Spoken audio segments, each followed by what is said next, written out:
we'll get started.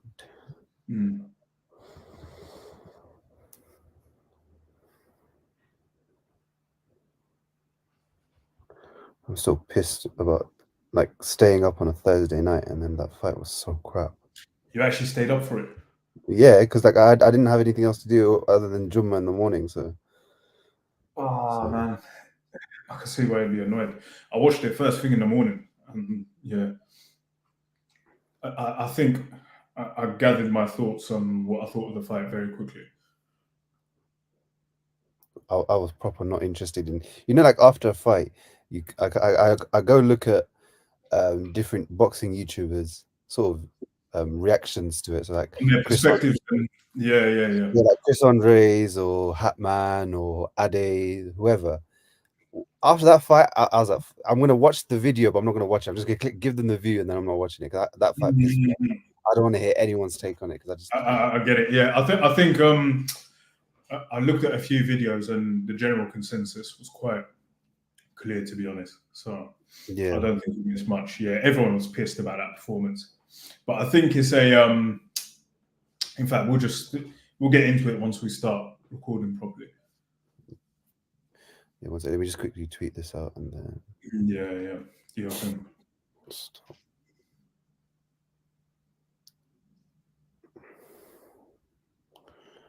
I'm ready. Cool. Hello and welcome to another episode of Ringside Fracas. I'm your host Naeem, and today I'm joined by Adam. Adam, how are you, bro? Not too bad. Thank you for asking, bro. All good. Yeah, I mean, I was hoping that my plan for this week was that this was meant to be the Fury Usyk special. I was going to get you, Oscar, the Fury fan, Say, and many other people to join in and give our thoughts as we go into the build-up for the big heavyweight undisputed fight between Fury and Usyk. But obviously, what was it, a week ago, 2 weeks ago, that got scuppered. So we're here. We've had a busy week of boxing to sort of get through, and so we definitely got a lot to talk about. There's definitely a lot to talk about, especially what happened on Thursday night. But yeah, I mean, it's like I had hopes for next week, and now there's nothing there. So it's kind of like, yeah, it's just it's gone slow again. Boxing, not slow, but it's sort of we need that big fight, and that was meant to be Fury Usyk, but now it's been pushed forward. So let's talk about the fights that were happening this week. So, of course, the first fight of the week that happened was Teofimo Lopez defending his WBO and Ring Magazine super lightweight titles against Jermaine Ortiz, and it was a fight which I thought was a stinker. There's no other way to put it. It stunk. It was reminiscent of Shakur versus Edwin De Los Santos. We need to get rid of these Thursday night boxing fights because honestly, they haven't delivered. The matchmaking at Top Rank has to be better because on paper it did seem like these two fights would be fun fights to watch because they're both top contenders. It just stylistically didn't gel well, and it was infuriating to watch at times what I was seeing on my screen from both Ortiz and and Teofimo. The scorecards dubious because there was no way that you could have scored that fight wide for any fighter. Yeah. But but it's not one that to me screams robbery. I personally had Ortiz winning when I was scoring it. I think it was like 7-5. But I did note that when I had him winning, that there were a couple swing rounds in there that because he didn't do a lot in those rounds, it doesn't necessarily mean that he should have got it. It's just to me, I thought he would have gone those rounds. But man, it was such a stinker. Like the build up was good because the one thing about Teofimo is he's a weirdo, but he put that circus celebration walkout ring walk where he's the showman, and you're thinking, okay, it's fair enough. You've done something different that's going to get people talking. Now, when he gets into the ring, hopefully we're going to get something good. And the way they were talking and building up, you thought we're going to get a good fight, and it just stank. I mean, my main issues with the fight was Ortiz fought as a southpaw, which he rarely does. and he fought off the back foot. I don't have an issue with him doing that. It's the style that he's seen. He's basically watched the Sandor Martin fight, and he saw how Sandor stunk it out, but looked like he won. So he was looking to do the same thing. So, And yeah, fair enough, if you're taking that tactic, then you've got to apply it well. But I was frustrated with Teo because Ortiz wasn't a great back foot boxer in that fight. He was basic at best. There was a lot of things he was doing that was repetitive. That I thought, if you're looking at him and you're understanding and you're seeing how he's moving, you're seeing how he's exiting, how he's ducking, so you could time a lot of shots. But it felt like Teo wasn't really looking at anything. He was just looking like he did in the Cambosos fight and the Martin fight, where he was just looking to knock guys out. And there's one thing someone said, Greg Hackett, who's a coach that gets interviewed quite a bit. He said Teo's not a puncher, he's a striker. So he looks to throw punches, but he looks to look good in them, not because he's trying to hurt them. So you see the way he's throwing punches, like he's throwing these leaping left hooks, he's throwing these leaping right hands, and it looked so poor. And there were so many times while watching it, I'm going like, cut off the left for Teo, cut off the left door when he's trying to exit, use the left hook, throw something, wasn't throwing it, wasn't throwing combinations, was barely using his jab to get close the distance, was just trying to leap in with big shots, power shots, and trying to basically look stylish, get a stylish knockout, like, get something that looks very nice on his record, but he just looked stupid all. He's failed at trying to do that every single time I could think of. Every single time. And the points that you've made have been spot on, really. It's infuriating because it's like you want some of these guys to become a star in the sport, because obviously it's healthy for the sport, especially with these guys, because they're taking on everyone, they're fighting everyone. You got to give them that respect. 100%. But when you have performances like this, how the hell can you be a star? Because like, you watch the Sandor Martin fight, you watch this fight, you go, well, why should I keep watching these fights? Like, these guys can't do anything properly. And I've said this, that Teofimo Lopez is the type of guy, he can become a champion and win, and he can win a belt, he can beat a champion like Josh Taylor or Lomachenko, but he can't be a champion. He's there's something that goes wrong with him, and then whenever he's in a fight, he just switches off and he thinks, I can do whatever I want, I'm invincible. And he looked like such a C-level boxer in that fight that it's enough to the fact that there was only 6,000 people in the audience, which tells you that he's not pulling enough numbers anyway. Half of those people won't come back to his fights. At least half of those people. So it was frustrating to watch. But what are your thoughts on? Because I know you've been looking at Jermaine Ortiz for quite a bit. So what are your thoughts on the whole?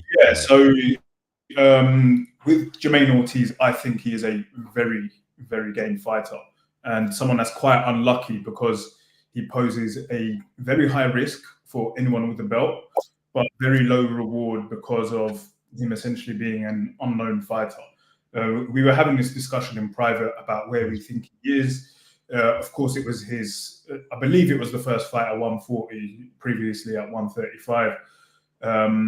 He had a very good fight against Lomachenko, and he's kind of gone up in weight. I've seen a lot of things in him that I like. He's very athletic. He's got a very good jab. He's a good boxer overall, and I personally think he's in around the top 10 range at 140 of fighters. I think he could give a lot of the fighters in the top 10 a run for their money and potentially beat them. You said, on the contrary, you think he's around top 15, which is understandable. I thought it's a bit harsh. On that particular night, what I think we saw was, we all know the common saying of styles make fights. And this was a case where the styles made the fight, but unfortunately, it wasn't a good fight. It was a very poor fight. I don't think that was stylistically what Ortiz is really like. I think, and I don't know if you want to give his team credit or not, but I think they've looked at Teofimo Lopez in a couple of his fights and thought we could beat him with these particular tactics. I mean, it's the first time I've seen Ortiz come out and fight southpaw. Um, he's not someone that always fights on the back foot. I mean, he was literally on the back foot for the whole fight. I think they've just saw things where they know Teofimo can't really cut off the ring that well, and he likes to lunge a lot, and that gave Ortiz so many opportunities with backing up and countering him.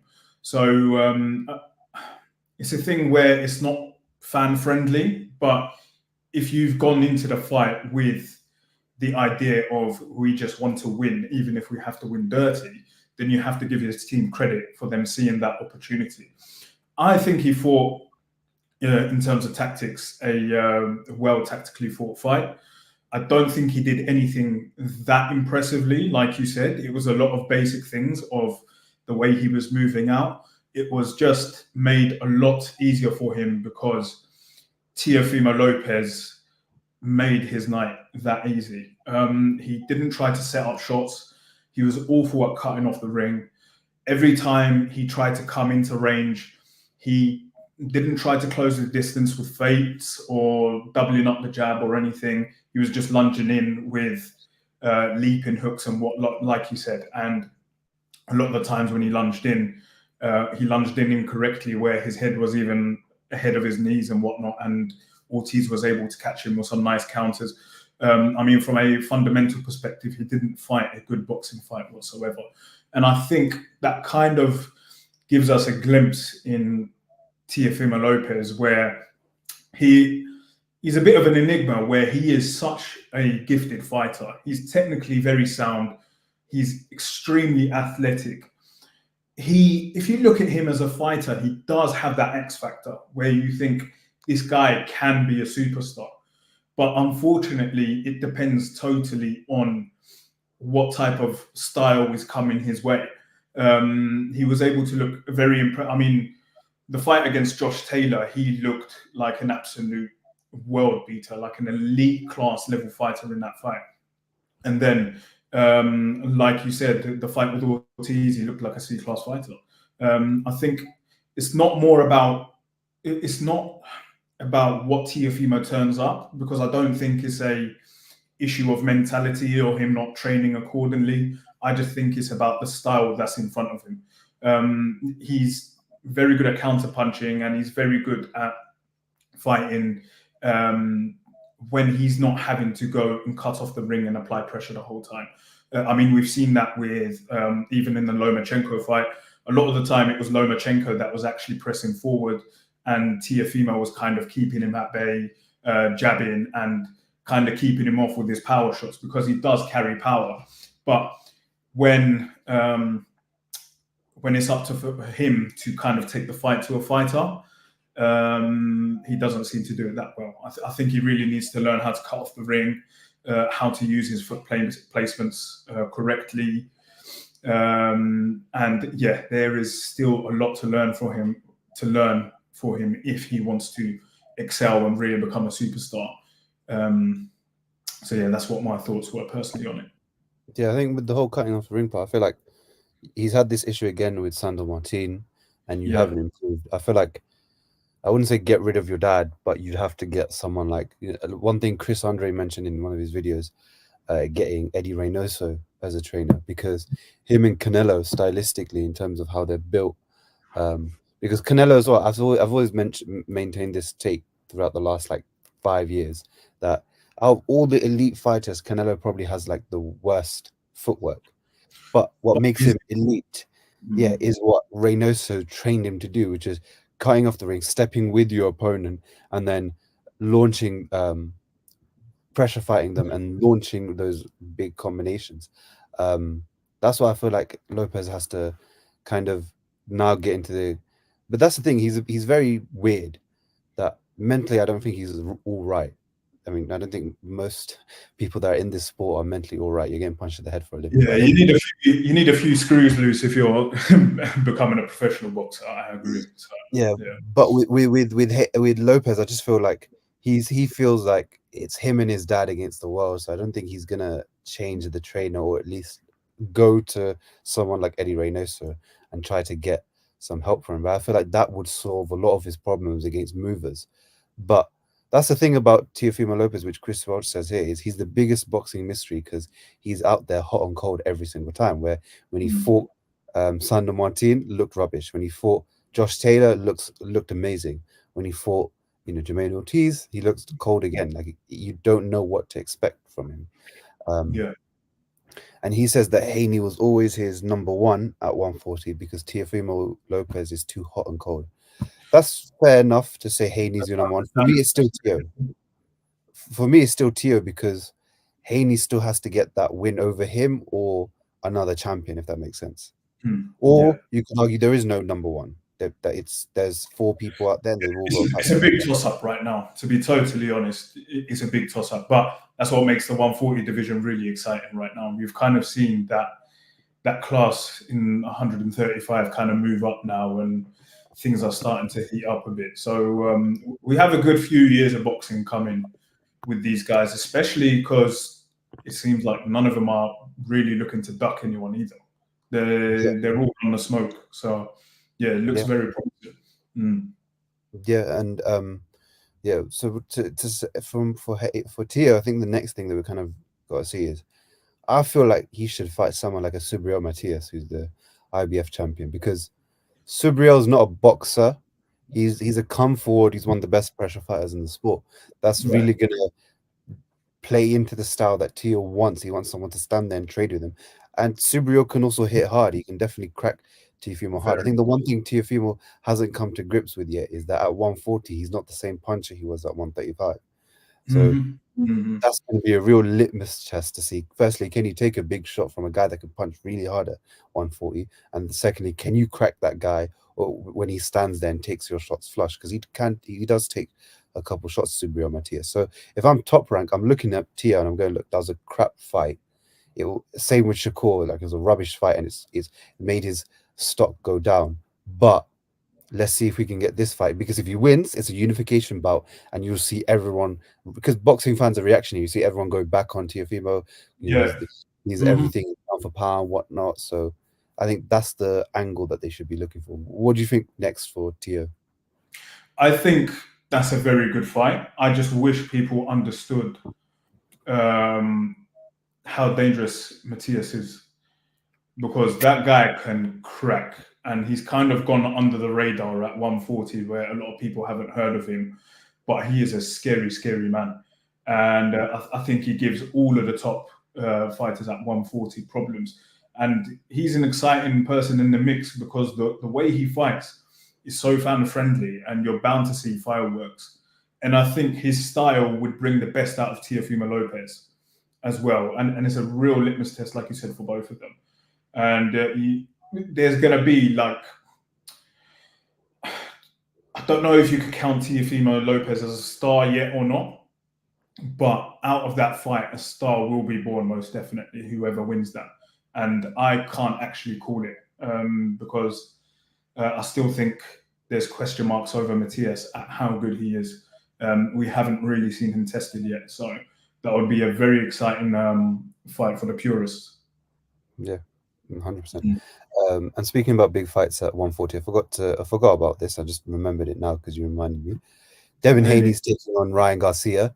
Announced, I think it was yesterday or the day before. It's going to happen April 20th for Devin Haney's WBC super lightweight belt. My first thoughts, these are initial thoughts. When we come to the fight, we'll obviously do a bigger breakdown and kind of everything. But my initial thoughts are this is something that especially American boxing needs.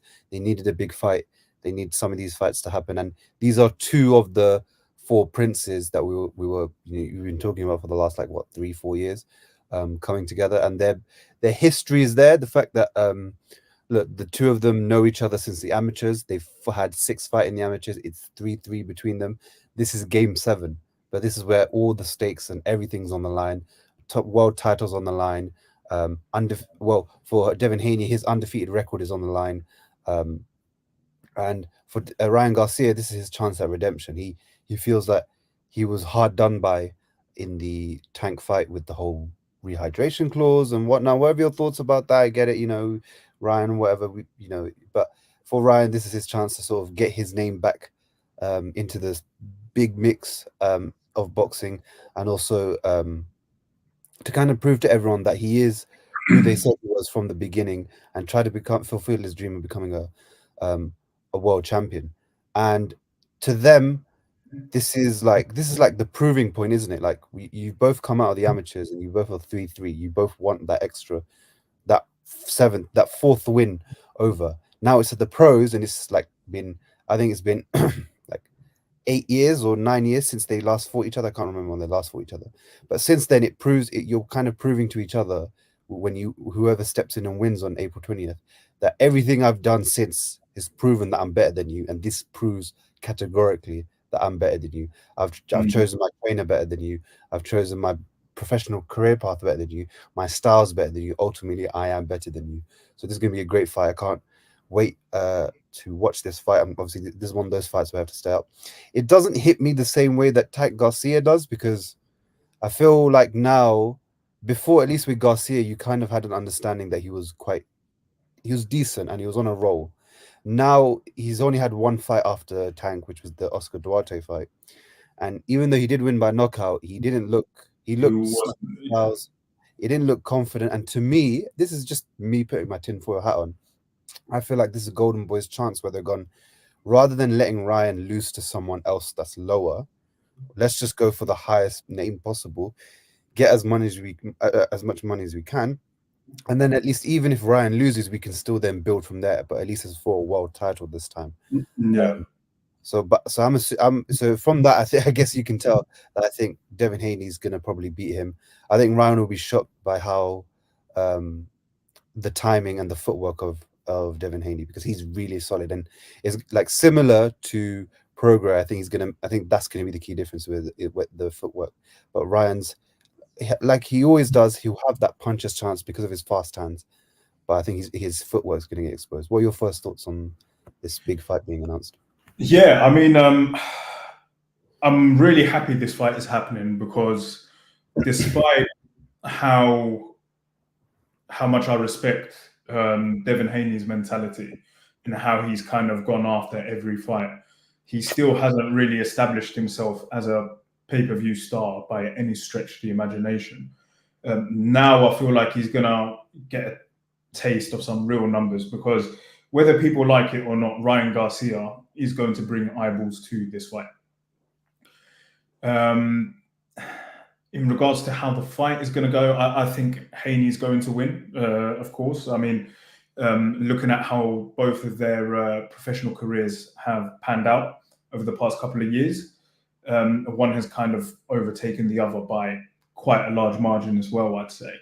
I'm just very curious to see how he fights this fight because, I've kind of made my comments about how Haney is a bit of a weight bully and that he's always the bigger fighter in these past couple of fights.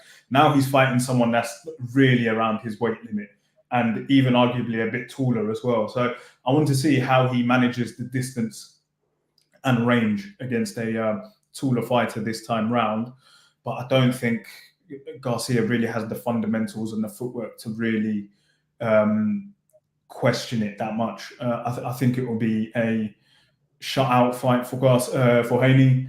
I don't think there would be a knockout. I just think it's going to be a case where he wins 10 rounds, maybe even the whole 12, and maybe Garcia could pick up a few rounds, but I think it's a very straightforward fight for Haney. And I think Golden Boy are potentially looking to cash out on Ryan Garcia at this point because his last fight wasn't very promising. Yeah, we could even Yeah. see Devin drop him because of like not pure power, but when with his timing and when he gets his I feet. mean, yeah, exactly. Leaving himself open, getting timed, and the punches that you don't see coming are always the ones that hurt the most, aren't they? So But I can't wait for that fight. Look, it's a good schedule that we're getting forward, looking forward to, of fights. Just to still touch on the American base, Keyshawn Davis obviously fought Jose Pedraza on the Teofimo versus Ortiz undercard, and I thought he looked brilliant. I thought one thing I will add before I say anything about Keyshawn Davis is that Jose Pedraza did look like a shell of his former self. He yeah, is His Amazing. legs weren't really all there, but he was still showing his craftiness at times with the way he was boxing and trying to take the distance away from Keyshawn and trying to give him problems. He wasn't just a punching bag there. It was just his resistance wasn't all there. His legs weren't all under him. So now that that's out of the way, Keyshawn looked good. I thought he looked solid. His composure whenever Jose was trying to cut the distance off was good. Being able to use his lead arm to frame those type of tricks to blind Pedraza and hit him with certain shots. His shot selection was really good. Punch variety. It was a proper performance where I'm looking at it and I looked at it and I went, you know what? That's how you announce yourself on the scene, because even though Jose Pedraza has lost, no one stopped him like that. And he's even been at 140. So the only guy that had stopped him was obviously Tank. And that's obviously impressed himself because he stopped the proper Jose Pedraza. But for Keyshawn, that's the kind of performance that you need to put on, especially when it's your first former world champion. He's been at the highest level recently. So what he did was really impressive, and it's only upwards from him. And he's a really good fighter. He's got that killer instinct in him, but he's also got so much craftiness behind him that he's really one for the future to keep looking out for. Yeah. What are your thoughts on Keyshawn's performance? No, yeah, I think he's someone that's taken to the professional game very well. And as you said, he's not just someone that punches. He has like a very extensive amateur background as well. And I think he's a very exciting fighter in that 135, 140 mix. I think he has the personality to sell fights as well. He seems like a really cool guy. I genuinely like Keyshawn Davis as well. I think he's a good character for the sport. His actual performance, I mean, Pedraza was really a shadow of his former self. And even though he does have the experience and the ring generalship and craftiness and whatnot, I think he was there for the taking with Keyshawn. Yeah. And there were some instances where Keyshawn was just fully legs planted in, just timing single shots and having his way with Pedraza, I thought. But it was a statement victory. And it's a victory that kind of gets his name echoing around that weight division. And of course, with the whole build-up with him and Teofimo Lopez, I thought it was quite funny the conversation those two had. And then afterwards, at the end, the chaos, a small bit of chaos that kind of erupted, is given us like a fight where I wouldn't mind seeing that fight at one stage.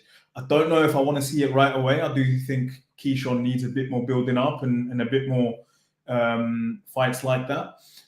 But yeah, it's very exciting, and the fact he's taken to the professional game so well, it leaves us all kind of wanting to see the fight with him and Andy Cruz in the professional game as opposed to amateurs.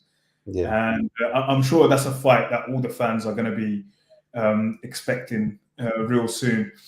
We don't know when. They both need some building, and I believe that could be a fight which commercially does quite well in the future. So do we want to rush it and get the best fight right away from these two? I don't know. Maybe build them up a bit more. I'm sure the teams at Top Rank and Matchroom have an idea of how things will go on there. But it's something where it's a fight which is really in the back of my mind that I'm quite excited to see in the future. But I'm glad to see Keyshawn getting his name about in the division. And potentially, I mean, if he does go to 140 at some point, if Ryan Garcia loses the Haney fight, that's a potential fight there for him as a stepping stone. Because I kind of do see Garcia becoming almost like a gatesman for the elite fighters. So we'll see. There's a lot of potential fights for Keyshawn. Teofimo trying to convince us at the press conference this guy was reading. This guy was reading a coloring book. He's trying to convince us he's reading. You can tell from the mannerisms, the way he's holding the book. He ain't read a single word. Like I said, he's got a coloring book and just put the cover on it, so it looked like he was reading something like properly. But it was funny. That conversation, was that convo killed me, man. That was so funny. I've seen him fight and I've seen him talk, man. You ain't reading shit. Like, let's be real. Teofimo Yeah, ain't reading shit. yeah. That guy's still reading comics, man, about proper books. Yeah. But yeah, no, with Kishon, yeah, I'm impressed with him. And also on the undercard as well, Abdullah Mason, my prospect of the year, bro. He looked amazing. And obviously, it's not an amazing opponent he's fighting. He's still 19. They're still building him up, but he's putting that work in. He looks really sharp. He looks quick. He looks really good and composed. So keep your eyes peeled for Abdullah, because I feel like this year you're going to see way more of him, and he's going to get pushed even harder this year than before. But he's definitely one for the future, because remember, only 19. Like, that kid's got so long to look forward to. 100%. And he's only If he does a few more performances like that, I'm sure his stock is going to go flying. I mean, I actually didn't know about him until you mentioned him on the pod at the 2023 end of year review. And of course, I kept my eye out, and he looked phenomenal. Looks like athletically very good, very fast, technically sound. Only 19 years old as well. Like, the only way is up for him, and a very exciting future. Yeah, brilliant. And speaking of futures that we're gonna have to look forward to, in London on Saturday we had Hamzah Sheeraz headline in the Copper Box Arena, taking on his biggest test yet, Liam Williams, someone that was meant to see if Hamzah Sheeraz is ready for the world level stage, and I think it's safe to say that he really passed that test with flying colours. Again, another fight I think similar to the sort of Pedraza fight, but no, actually even worse, where I felt like Liam's punch resistance had gone completely.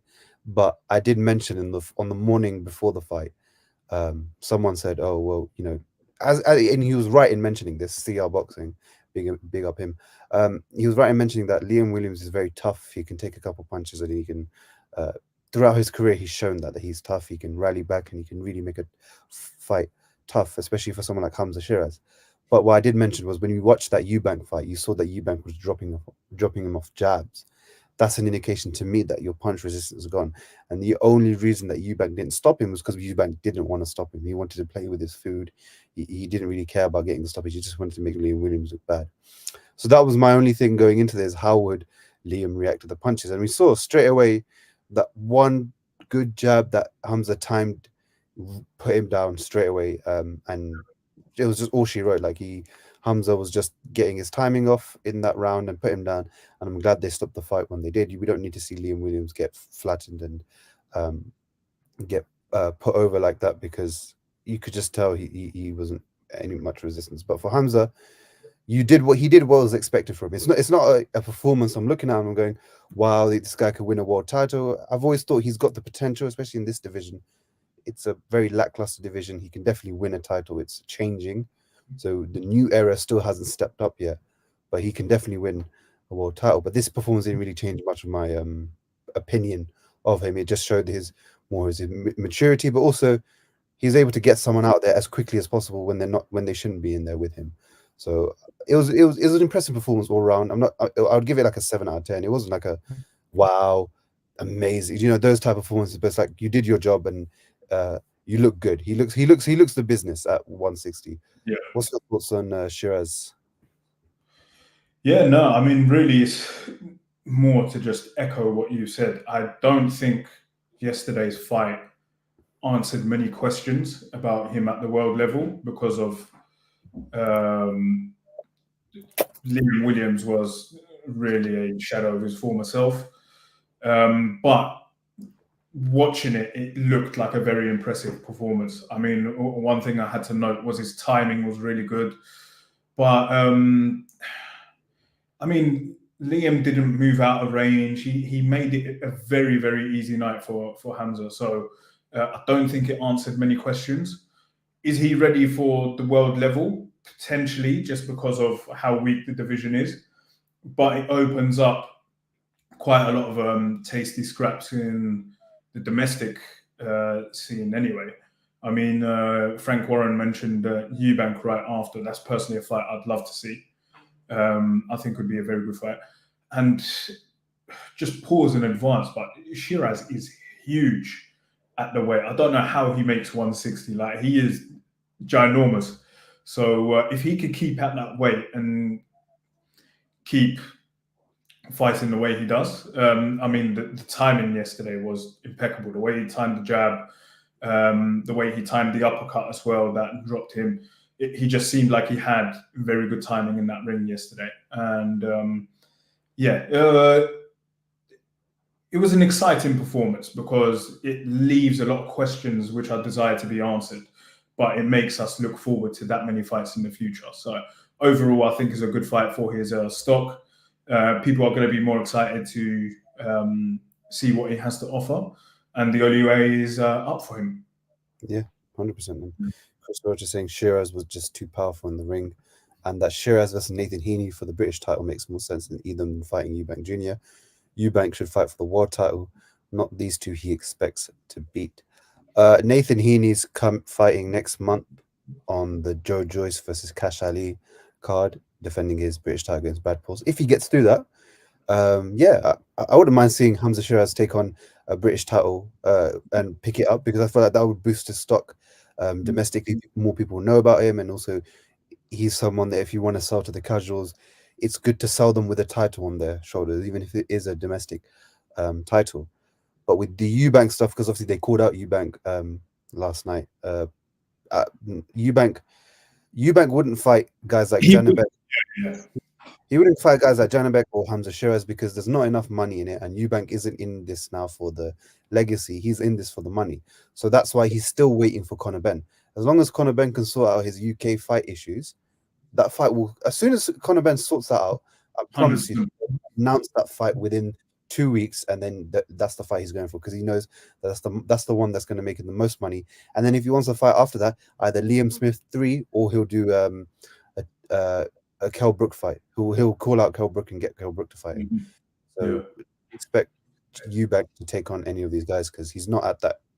Before he used to be, he's not at that stage in his career anymore. He doesn't really care too much about becoming the best in Britain. So, but for Hamzah, I feel what's next could be if they try get him on that Matchroom versus Queensberry 5v5 card. They could definitely do one versus him and Amma Williams. That would be a good fight if they did that. That'd be a very good fight, yeah. World level, both not really, no one wants to step up and fight them. So step up and fight each other, and that would really get your name up. That would probably be one of the best wins in middleweight division since Janabek beating Denzel Bentley. So that's what, Yeah, no, I think that's a wicked fight actually. I hope they make that now. Yeah, so let's see. He's only had one round, so he's ready to go in June. So but one to watch for. He's definitely, especially at middleweight, he could definitely pick up a world title, and they can definitely make him a star, especially with his British Asian following, and also the way he fights as well. All right, so Anthony Yarde obviously had a run out on that card as well. Easy run out. It was always meant to be easy. The opponent was 32-3, but it was one of those padded records. It wasn't, he wasn't, and he stopped. He looked good, like he always does, and he stopped him in the third round. But in the build up to it, Joshua Buatsi was there, and they obviously was hinting at that fight next. And there's been reports that they are talking about doing that a fight around the summertime, doing a Wembley Arena clash between the two. What are your thoughts on if Anthony Yarde versus Joshua Buatsi is being next? I honestly don't know, because I think we're at this point now where, of course, everyone's been begging for that fight for the longest. I think that's a fight that could sell out the O2 easily, Wembley Arena, but potentially it's a great London scrap. But if I'm Anthony Yarde right now, there's the 5 vs 5 with Matchroom and Queensberry on the horizon. That's including quite a lot of Saudi money. And you have a very good fighter on the other end for Matchroom in Callum Smith in the same weight division. And I think, would that be the better fight to take because of the opportunity that's at hand right now, where you're probably not going to be able to negotiate the terms for that fight much easier than right now, and there's going to be a lot of money involved, and it's going to be just an unbelievable card altogether. Do you think Callum Smith Saudi money fight, or do you think Buatsi? I don't think Buatsi is going to go anywhere, so I think that fight is always going to be available. Whereas with the Callum Smith fight, I'm not too sure. And despite Anthony Yarde versus Buatsi being a great fight for London, you got to remember that the Smiths are really popular up north, and I'm sure it's going to be like a London versus up north type of rivalry for that fight, and the people are going to be about it. So, I'd love to be Anthony Yarde right now. In that, I have two potentially very good fights, not just for my record, but potentially very lucrative as well, and quite a lot of money. It depends. I don't know. I think Buatsi needs this fight a lot more than Yarde. I think a lot of people have started to give Yarde his flowers in regards to how good he is as a fighter at the 175 division in the UK. But it's just a matter of decisions where if the opportunity for that fight against Callum Smith pops up, does he take it or not? I have also heard that they're trying to potentially think about offering him Richards instead of Smith. Personally, I don't want to see that fight. If it's a case where they're trying to offer up Richards for the Anthony Yarde fight, I'd most likely go for the Buatsi fight if I'm Yarde. It makes a lot more sense. I don't think there's enough demand for the Craig Richards fight at all. Yeah, that was my thought. So Chris Watcher saying Buatsi versus Yarde makes sense next for both fighters because both aren't ready to fight the top guys in Better Be Than Bivol yet, and it's a perfect O2 fight. Well, I mean, I agree it is a perfect O2 fight, but they are targeting the Wembley Arena for it. I feel like like I agree with what you said is that the Saudi money that's on offer, you probably look at that first and take it. But I don't think that the Saudis are targeting the Callum Smith fight for that card. Yet. So that's why I think they're pivoting. The Yard team is pivoting towards the Buatsi fight is because they know it's a bigger fight, it's a better fight, and that they can do it in the UK, and that it would be a sellout. It would sell out the Wembley Arena. They'd get their fan bases involved, and it would have a good build up. So, in terms of the fight itself, we've had loads of discussions about this on the GC, and when if this else gets announced, and also we do the preview for it, it's going to be very divided. Initially, going into thinking about this matchup, like however many years ago it was, I always thought it was going to be Buatsi. But how their careers have unfolded, I'm now sort of leaning towards Yard winning this fight.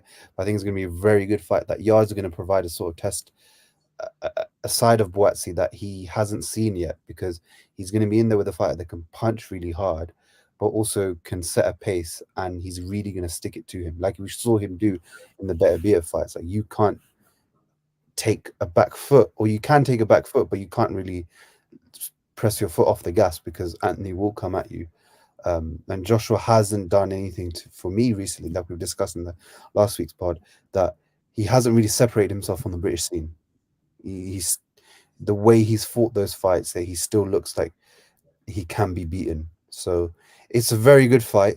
Like we said, it's been built up for I think like 5 years now. It's got a great history to it because you've got one guy in Joshua Buatsi who's gone the traditional route.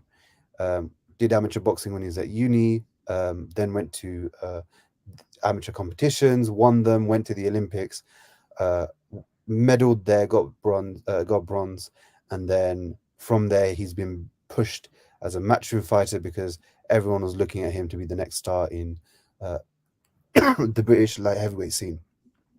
You've then got Anthony Yarde, who's on the opposite side of that end, where he didn't have many amateur fights. He sort of pushed himself into the pro scene and had to work his way up, but building his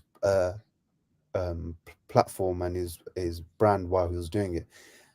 Got signed by Frank Warren, and they really pushed him as a fighter, and they pushed his brand, and they really built him as a commercial entity well. And then so Buatsi would rather go the traditional route of, let me fight around these levels and see if I'm ready for the world level. Whereas Yarde was kind of, he fought at an okay level, then he really just jumped up straight to Kovalev. Saw he did well in there, but eventually the experience of Kovalev found him out, and the level that he was fighting at found him out. Came back down, fought again around English level, and then jumped straight back to a world title, challenged himself, and really looked good in that fight. He did look good in that fight and showed that he belonged around the world level. But on the opposite side, you have Buatsi, who's kind of taken too long to challenge for a world title and still hasn't yet. And so, like that's a great build-up because the parallels between the two, the opposite approaches that they've taken to their career. Now, when they get in there, we're really going to see what's been better for whose career and who really will come out on top. So I'm really excited for this one. I can't wait. And if it's Wembley Arena, obviously we're going to try to go to that fight, of course. 100%. So yeah, you'll catch us there. Chris says Aziz versus Richards should be next for both of them if fights. Yeah, because Craig Richards came back this week. He looked good. Not good, but like he got the knockout. I agree. He needs another tune-up because you could see the ring rust in there. And for someone like Dan Aziz, I feel like even if he loses to, he lost to Joshua Buatsi, he doesn't need a tune-up. Like you just need to shove him in these big fights, and he'll still perform and he'll play his part. Yeah, he'll play his part. But I think he's more of a stepping stone fighter to me. He's never going to go beyond the domestic level. That's why this fight with Richards is good, because we get to see if Richards is beyond that domestic level or not. Beyond that level, yeah, because there are a lot of question marks. Definitely, he's come up short against Bivol, which, in all fairness, he looked quite good. He made it quite difficult for Bivol and quite cagey. And the fight against Buatsi was actually like a very good scrap. It was neck and neck at times. So yeah, there's still a few question marks around. There's still a few question marks around him, but that's why I feel, because with Aziz he can definitely win that Richards fight, and with Richards he can definitely win that fight as well. I don't think so. You don't think he can win it? Like he's much more likely to beat a Richards than a Buatsi. More likely, of course. Like, I feel like it's like 55 Richards, 45 Aziz. Or if I'm betting money, I know who I'm putting my money on in that fight, 100%, and it's not Aziz. It's not Aziz. Huh? That's fair. Like I was saying, I feel Richards is the favorite, but only by a slight margin. Fair enough. But it will get a good fight because Richards can punch hard and he's a good boxer, and Aziz is definitely going to stick it on him and try to take the fight to him. So if they do make that fight, which I hope they do, it will be fun to watch. And at least to Aziz, he'll stay true to his word, and he has been, because when he came on our pod and we were talking about how stacked the light heavyweight scene was, this was back in March 2022, he was saying he wants to see all the British light heavyweights fight each other, and he's doing that. He's taking on all the British light heavyweights. So credit to him. And even though he lost, it doesn't matter. You keep going, and he's proving that he's forcing these guys to fight. So that's good. If Richards has another tune-up before Aziz fight, then I fancy Richards. Yeah, I'd imagine probably Richards would be the favorite, especially because of the Bivol fight and the fact that he went to war with Buatsi, and it was a bit closer than the Aziz fight was. So, is there anything else that I forgot that you think I need to touch on? No? Just the postponement with Usyk Fury. You already did too much on it. That's it. Yeah. So obviously we've talked about this before, but I need to get your take on it. You're a Usyk fan. What were your thoughts on this?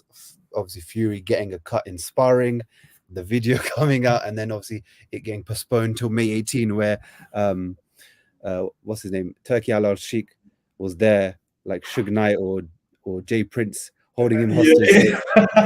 We're doing this fight.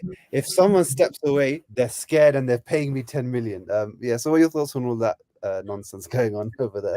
So I'll give you a quick. So when it happened, it's like I was surprised, then I wasn't surprised. I wasn't surprised because it's Fury.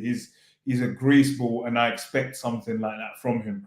But I'm also surprised because it's like the whole world was looking at him at this point. Surely he wouldn't try to worm his way out, and somehow he did.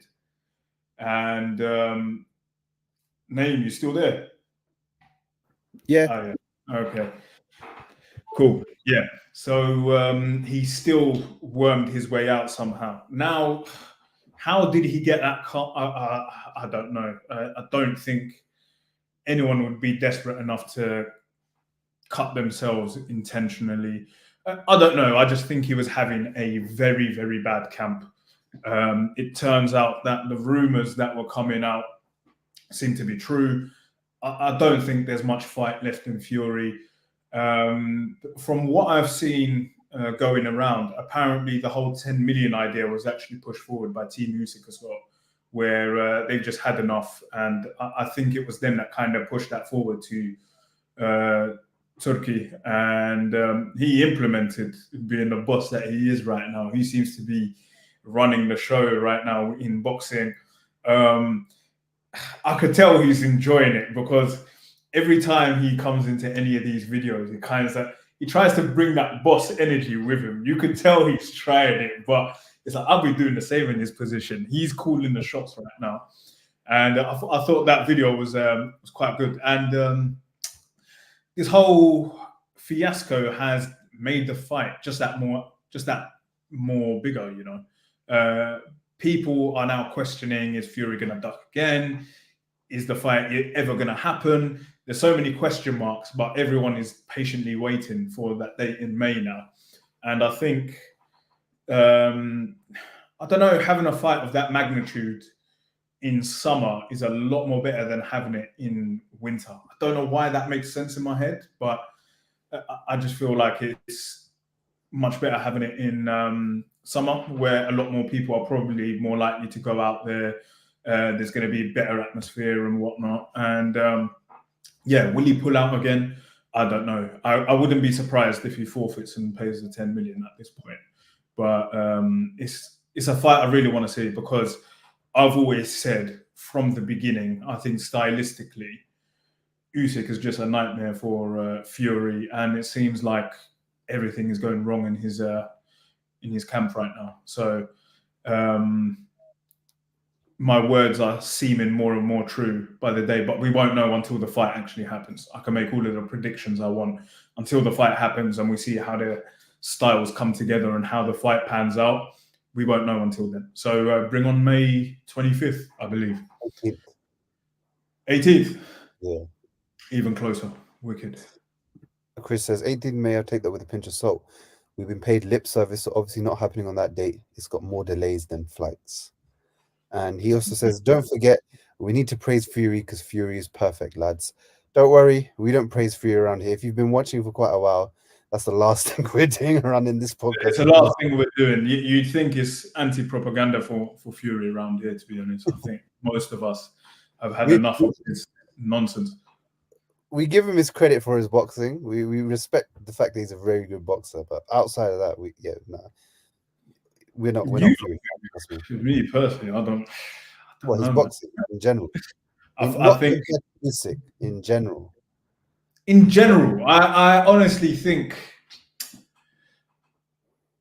I ain't seen enough from his boxing, because when you look at his actual record of who he's fought, his best performance, arguably, is Vladimir Klitschko, which was a hug fest where I don't think he beat Klitschko. He more nullified him, if that makes sense. And it was the type of performance where Klitschko could have very easily been awarded that fight because he didn't beat the champion, if that makes sense. Kind of similar to Ortiz and Teo the other day, where you don't really beat the champion. And that's arguably his best performance. And then his career kind of got glorified because of 3 fights against the same fighter, who, when put against Joseph Parker, has looked absolutely disastrous. And a lot of people are trying to say, oh, the hunger of Wilder's gone away or whatnot. I personally think you actually gave this fighter a real test, and he looked like a dog in water, or a fish out of water, or whatever the saying is. So, yeah. So I have question marks about Fury's boxing as a whole. I mean, look, you know me, I'm not the biggest Tyson Fury fan, but I disagree slightly with that in terms of, I feel like what he did with Klitschko, no one else has been able to do. Even Joshua wasn't able to. He knocked him out, Joshua, obviously, but it was a very touch and go fight for Joshua, because he was also very he could have lost that fight, Anthony Joshua. Like he was a very He could have and he should have, I believe. What I'll say is a younger Klitschko, I think, no, would have no, been that able, is, I yeah, agree would with have you. I feel like been, if they ran but it back, Klitschko wins. yeah, but this is the caveat that I want to say now. I think the Vladimir Klitschko that fought Anthony Joshua would have beat Tyson Fury. That's fair to say. Well, my That's thing is, that's an Fury opinion, did though. his thing. He beat him, and then the second Wilder fight was probably one of the most impressive heavyweight type of fights that I've seen in terms of just It battling. was. And yes, Wilder, everyone knows he has the question marks around him and all of that. Well, no, I get that, but no one did to Wilder what he was doing to Wilder. Luis Ortiz was close to beating him, but you've got the cake, no icing. There's no cherry on top. You need the cherry. He So was 56. yeah, Fury did that. So I got to give Fury's credit there, where credit is due. But let's see, May 18th. Let's see if they come up with another excuse to pull out of the fight, or we actually get the undisputed heavyweight fight. The interesting thing, which we'll talk about when we talk more in detail about the fight, is the whole sanctioning bodies, because they're really screwy. But we'll talk about that when that fight comes around. But yeah, I think we covered everything for today. That was a really good Yeah. episode. And next week we've got next week we were meant to have Fury Usyk to look forward to. We don't. But on Friday, I'm not going to stay up for it because I've got work in the morning. You've got Oshaki Foster defending his WBC lightweight, super lightweight title against Abraham Nova on a top rank card. So remember, top rank cards on a weekday nights, maybe not the best thing to stay up for, but Not the best thing, yeah, I'd say prioritize sleep. but you've also got prospect Bruce Shushu Carrington on there, and again, like Abdullah Mason, he's one I think people got to keep their eyes peeled for and watching out for.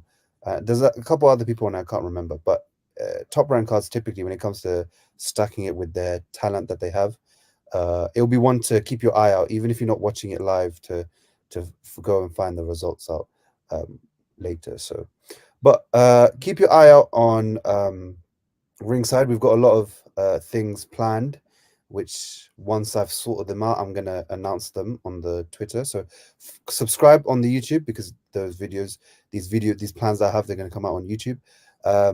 Also follow us on Twitter at Ringside Fracas, and also on Instagram at Ringside Fracas, to keep up with all the news and all the updates that we'll bring to you. But trust me, you won't want to miss these next couple of weeks that we've got.